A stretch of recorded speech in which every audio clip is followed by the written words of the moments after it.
বিশ্ব রাজনীতির এক অন্ধকার অধ্যায় সিরিয়ার প্রেসিডেন্ট বাশার আল আসাদ ও তার পরিবার। একসময় যখন সিরিয়া ছিল বাশার আল আসাদের শাসনে, তখন তার ক্ষমতার জৌলুস ছিল অমলিন। কিন্তু ২০২৪ সালের ডিসেম্বরে সেই সাম্রাজ্যের পতন ঘটেছে। সিরিয়া আজ বিদ্রোহীদের দখলে। দামেস্কে এখন আর আসাদ পরিবার নয়, শাসন করছে বিদ্রোহীরা। কিন্তু এর মাঝে এক নতুন ঘটনার জন্ম হয়েছে, আর তা হল বাশারের স্ত্রী আসমা আল আসাদের বিচ্ছেদের আবেদন। আসমা কি সত্যি ব্রেকআপের সিদ্ধান্ত নিয়েছেন?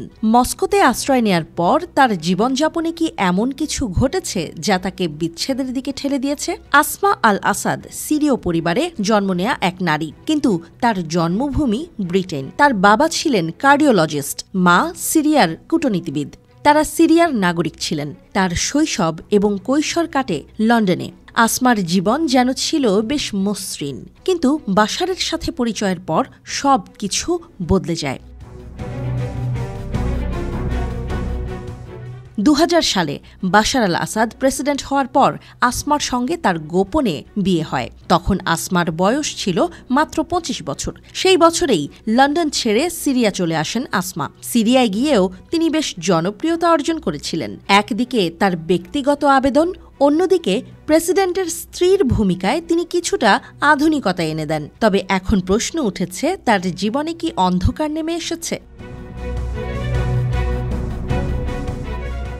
এখন আসমা আল আসাদ রাশিয়ার মস্কো শহরে বসবাস করছেন। তবে সেখানে তার জীবন যেন এক অজানা শূন্যতার মধ্যে। তার কাছে কিছুই ঠিক মনে হচ্ছে না। এমনকি তার স্বামী বাশারও নাকি এখন আর সেই আগের মতো সঙ্গী হতে পারেননি। বিভিন্ন সংবাদ মাধ্যমের দাবি, আসমা রাশিয়ার আদালতে বিচ্ছেদের মামলা করেছেন। তার আবেদন এখন প্রক্রিয়াধীন। তার চাওয়া রাশিয়া থেকে নিজের জন্মভূমি ব্রিটেনে ফিরে যাওয়া।